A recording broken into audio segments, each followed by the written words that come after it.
Good morning to all of you. हम लोग पिछले कुछ दिनों से क्वांटम मैकेनिक्स पार्ट 1 पढ़ रहे हैं, एटॉमिक स्ट्रक्चर के बारे में। इसके पहले हम लोग कई टॉपिक्स को पढ़ चुके हैं। आज हम लोग श्रोडिंजर्स वेव इक्वेशन को पढ़ेंगे। श्रोडिंजर वेव इक्वेशन को हम लोग वेव मॉडल भी बोलते हैं या quantum model of an atom भी बोलते हैं। इसके पहले कि हम लोग वेव मॉडल को पढ़ें, मैं एक बार बहुत संक्षेप में इसके पीछे का बैकग्राउंड बता देता हूँ कि इसके पहले हम लोग क्या क्या मॉडल स्कूल ऑनवर्ड्स पढ़ चुके हैं। पहला मॉडल जो हमने स्कूल में पढ़ा होगा उसको कहते हैं थॉमसन मॉडल। Thomson's model. ये मॉडल थॉमसन ने 1904 ईस्वी में दिया था और ये मॉडल बहुत सिंपल था। इस बात को ध्यान में रखना चाहिए कि थॉमसन ने इलेक्ट्रॉन की खोज करी थी कि किसी पदार्थ में इलेक्ट्रॉन होते हैं, और नाभिक के बारे में उस समय तक थॉमसन को भी नहीं पता था और दूसरे वैज्ञानिकों को भी नहीं पता था। इतना पता था कि थॉमसन को कि इलेक्ट्रॉन है, उस पर चार्ज इतना है, उसका मास इतना है, और ये पता था कि कोई भी जो एटम होता है वो न्यूट्रल होता है, उदासीन होता है।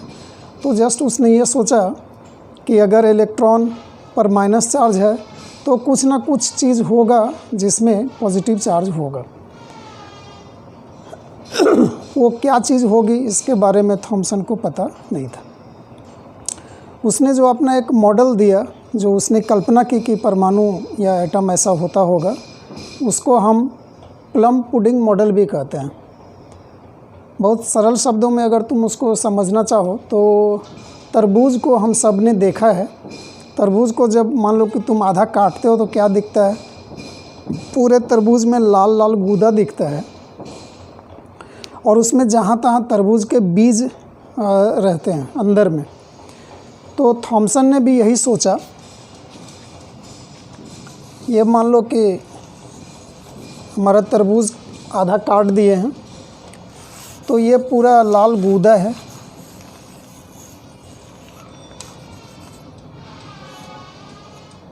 ये समझो कि लाल गूदा है, और इसमें जहाँ तहाँ तरबूज के बीज हैं।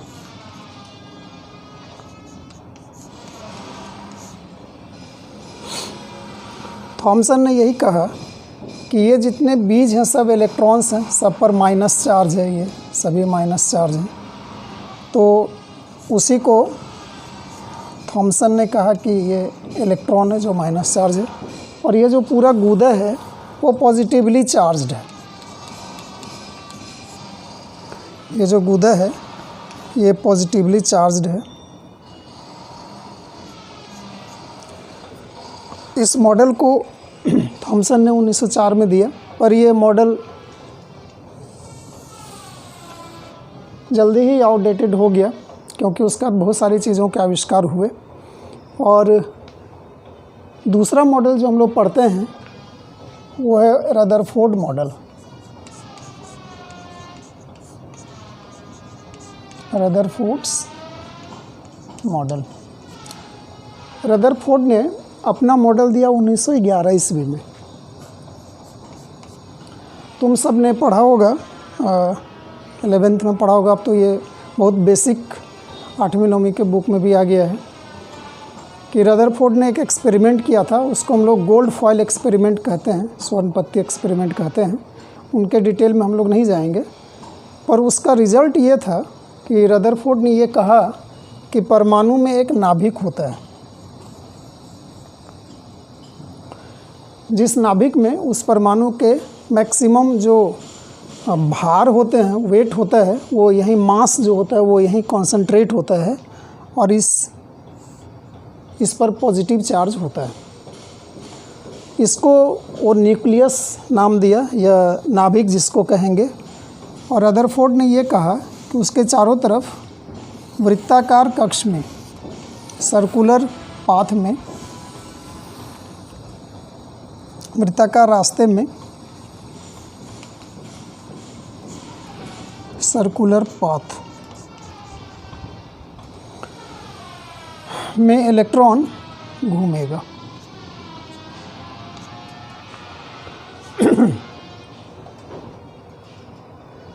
रदरफोर्ड का मॉडल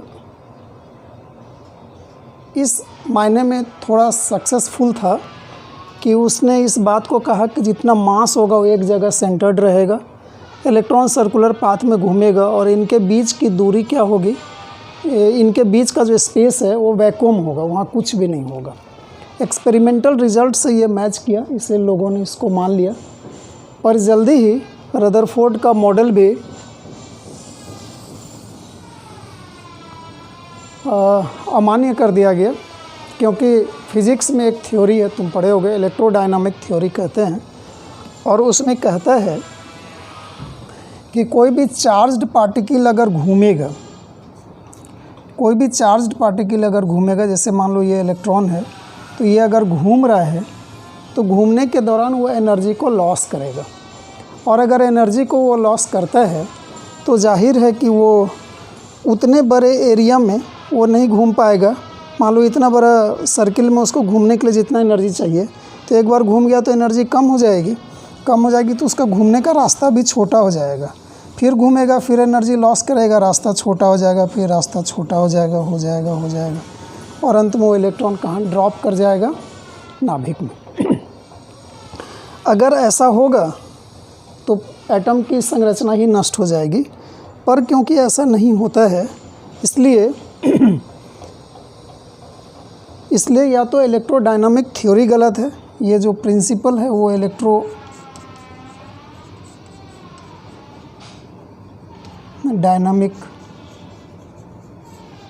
थ्योरी के नाम से जाना जाता है, तो या तो इलेक्ट्रोडायनामिक थ्योरी गलत है या रदरफोर्ड का मॉडल गलत है। पर ढेर सारे एक्सपेरिमेंट करके फिज़िक्स वालों ने ये दिखा दिया कि ये थ्योरी गलत नहीं है, इसलिए हमको यहाँ समझने में ही कोई मिस्टेक हुआ है, और इसलिए इस आधार पर रदरफोर्ड के मॉडल को भी रिजेक्ट कर दिया गया। रदरफोर्ड का मॉडल जब रिजेक्ट हो गया तो रदरफोर्ड के साथ ही उसका स्टूडेंट उस समय जो रिसर्च कर रहा था उसका नाम था बोर, और बोर ने फिर अपना थ्योरी दिया, उसको हम लोग आज जानते हैं बोर्स मॉडल। जस्ट 2 साल के बाद ही 1913 ईस्वी में बोर ने मॉडल दिया, और रदरफोर्ड का मॉडल को लोगों ने इतना एक्सेप्ट किया था कि इसको नोबेल प्राइज़ मिला था। बोर्स मॉडल 1913 में आया और उसने भी एसेंशियली इन्हीं चीज़ों को कहा कि एक नाभिक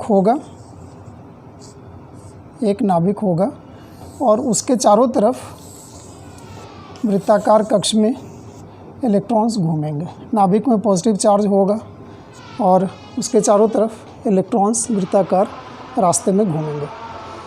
फिर थोड़ा सा हमको ये भी समझना चाहिए कि वही बात मैं यहाँ बोल रहा हूँ और मोटा मोटा वही बात मैं यहाँ बोल रहा हूँ कि एक नाभिक होगा जिसमें पॉजिटिव चार्ज होगा, नेगेटिव होगा जो वृत्ताकार रास्ते में घूमेगा। तो फिर दोनों में फ़र्क क्या है? दोनों में एक बहुत बड़ा फ़र्क है और उसको हमको समझना पड़ेगा। समझना ये पड़ेगा कि मान लो कि ये नाभिक है और एक इलेक्ट्रॉन को घूमना है, और मान लेते हैं कि नाभिक का साइज़ इतना बड़ा है, ये मान लो कि ये उसका साइज़ है। तो यहाँ से लेकर के यहाँ तक के बीच में हम कितने वृत्ताकार रास्ता बना सकते हैं? वर्चुअली अनंत बना सकते हैं। हर बिंदु से ये जो हमारी लकीर है जिसको त्रिज्या तुम कह सकते हो, इसके हर बिंदु से तुम चाहो तो एक ऐसा वृत्त खींच सकते हो, और ऐसा अनंत वृत्त खींचा जा सकता है, तुम जितना खींच सकते हो। रदरफोर्ड का ये कहना था कि इसमें से किसी भी वृत्त में इलेक्ट्रॉन घूम सकता है, किसी भी रास्ते में इलेक्ट्रॉन घूम सकता है। इसी बात को इसने कट कर दिया। इसने कहा कि रास्ता तो अनंत हो सकता है, बहुत सारे हो सकते हैं, पर हर रास्ते पर इलेक्ट्रॉन नहीं घूमेगा। कुछ चुने हुए रास्ते पर घूमेगा, बाकी रास्ते पर नहीं घूमेगा। तो रास्ता कौन सा परमिशन मिलेगा, किस रास्ते को परमिशन नहीं मिलेगा, इसके लिए इसने पूरा थ्योरी दिया, जो तुम 12th की बुक से देख सकते हो। और उसने जो कहा वो ऐसा कहा, certain selected circular paths, certain selected, कुछ चुने हुए वृत्ताकार रास्ते पर ही वो घूमेगा, बाकी रिजेक्ट हो जाएगा। और इसी सर्टेन सेलेक्टेड सर्कुलर पाथ को हम ऑर्बिट कहते हैं। बोर ने उसको ऑर्बिट नाम दिया, कॉल्ड ऑर्बिट्स। इसलिए यह भी समझने वाली बात है कि ये शब्द यहाँ पर नहीं था। हम इनको रास्ता कहते हैं, और जो चुने हुए रास्ते जिसमें इलेक्ट्रॉन को घूमने का परमिशन मिलेगा उसको हम ऑर्बिट्स कहते हैं। और फिर बोर ने यह भी कहा कि अगर कोई इलेक्ट्रॉन अपने ऑर्बिट में अगर घूमेगा तो वो इलेक्ट्रॉन वो एनर्जी को ना तो लॉस करेगा ना ही गेन करेगा, तब तक जब तक कि वो एक ऑर्बिट को छोड़ करके दूसरे ऑर्बिट में ना चला जाए। अगर वो नीचे से ऊपर जाता है तो एनर्जी को गेन करेगा, ऊपर से नीचे आता है तो एनर्जी को लॉस करेगा। बोर्स का मॉडल काफ़ी सफल हुआ, लोगों ने उसको एक्सेप्ट किया। उसका एक बहुत बड़ा रीज़न ये था कि बोर मॉडल के आधार पर हम हाइड्रोजन स्पेक्ट्रम को सक्सेसफुली एक्सप्लेन कर सकते हैं। स्पेक्ट्रम क्या है, कैसे है, हम लोग किसी दूसरे चैप्टर में डिटेल पढ़ेंगे, पर अभी हम केवल ये मान करके चलते हैं कि हाइड्रोजन के स्पेक्ट्रम को, उसके एक्सपेरिमेंटल वैल्यूज़ को इसके थ्योरेटिकल कैलकुलेशन के आधार पर बहुत अच्छी तरह से एक्सप्लेन कर दिया गया था। और इसीलिए बोर के मॉडल को लोगों ने एक्सेप्ट किया और उसको भी नोबेल प्राइज़ मिला। इसी बीच इसमें थोड़े से और परिवर्तन करने की कोशिश की गई। सोमरफेल्ड नाम का एक साइंटिस्ट था और उसने अपना इसमें थोड़ा सा चेंज किया और उसको हम लोग कहते हैं बोर समरफील्ड थ्योरी। बोर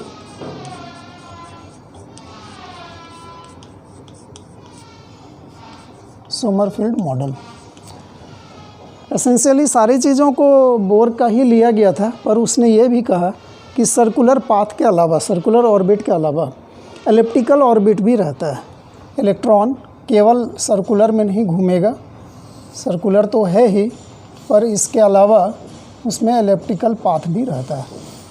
ये ऐसा, इस प्रकार के रास्ते को भी में भी इलेक्ट्रॉन घूमते हैं। तो इसको हम लोग बोर समरफील्ड के थ्योरी के नाम से जानते हैं। ये लगभग सोचो कि 1915-16 में ये मॉडल को बोर समरफील्ड ने दिया था।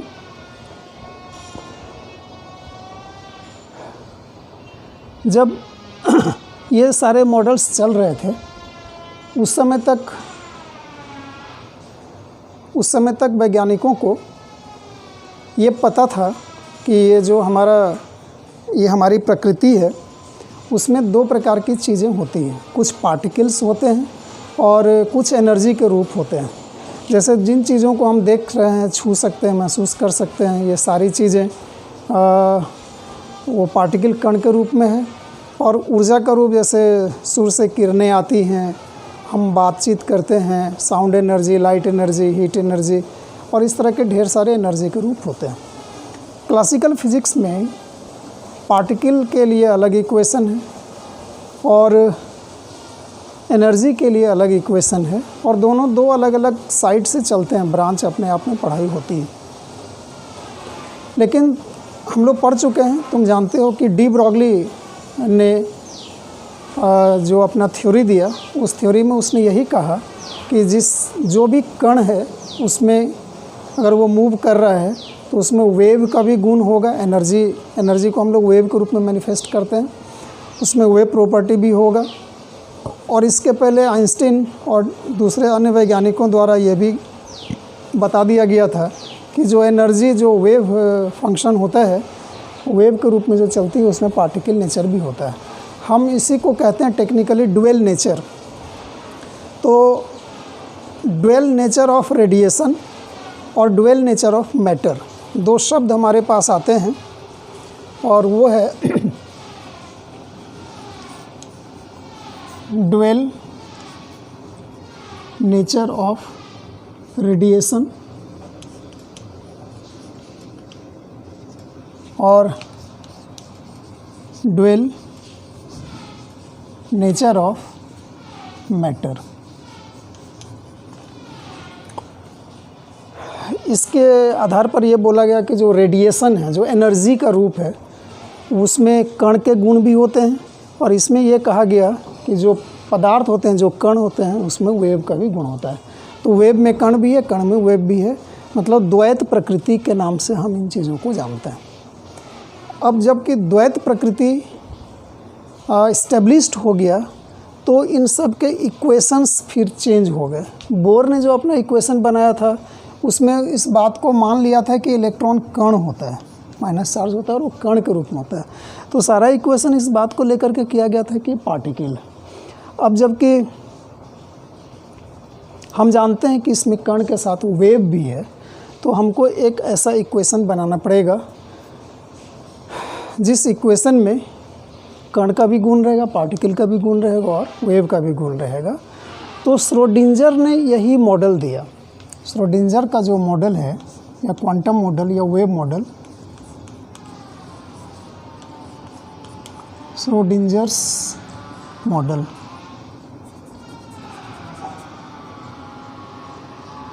या श्रोडिंजर्स इक्वेशन बोलो, क्योंकि मॉडल बनाने में केवल उसका कंट्रीब्यूशन नहीं है, बहुत सारे वैज्ञानिकों का भी है।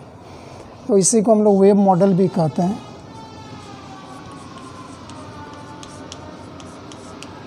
तो श्रोडिंजर्स का जो इक्वेशन है वो एक ऐसा इक्वेशन है जिसमें पार्टिकल नेचर भी होगा और वेव नेचर भी होगा। तो ये इक्वेशन तो हम पढ़ेंगे, उसका डिटेल पढ़ेंगे नेक्स्ट क्लास में। अभी मैं तुमको ये बता रहा हूँ, जब हम लोग कंपेयर कर रहे हैं तो ये मॉडल कैसा दिखेगा। तो ये जो हमारा वेव मॉडल है,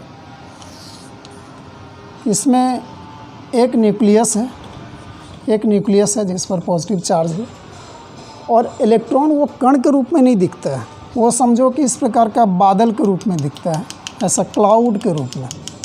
तुम उस क्लाउड को चाहे ऐसे करके रिप्रेजेंट कर लो,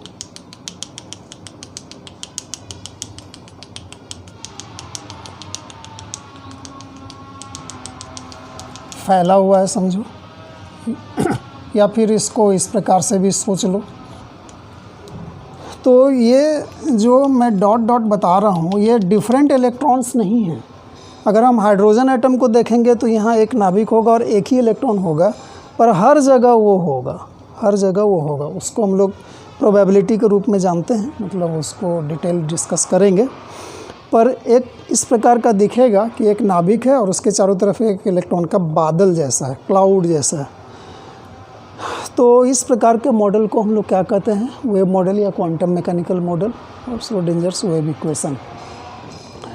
ये जो श्रोडिंजर का मॉडल है ये 1926 ईस्वी में आया।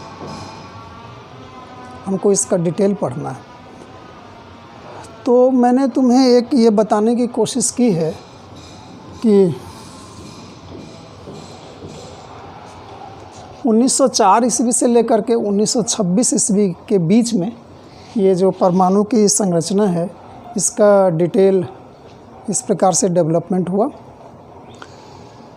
इसी बीच में तुमको एक बात ये भी बता दूं कि जो हमारे देश के पुराने ऋषि मुनि होते थे, बहुत पहले पुराने ऋषि मुनि, वो लोग वैज्ञानिक भी थे, वो फिलॉसफर भी थे, समाज सुधारक भी थे और समाज के कल्याण की बात भी समझते थे।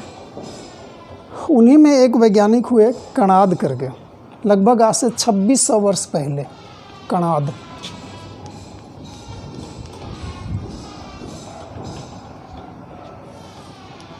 ऋषि कणाद जो थे वो आज से 2600 वर्ष पहले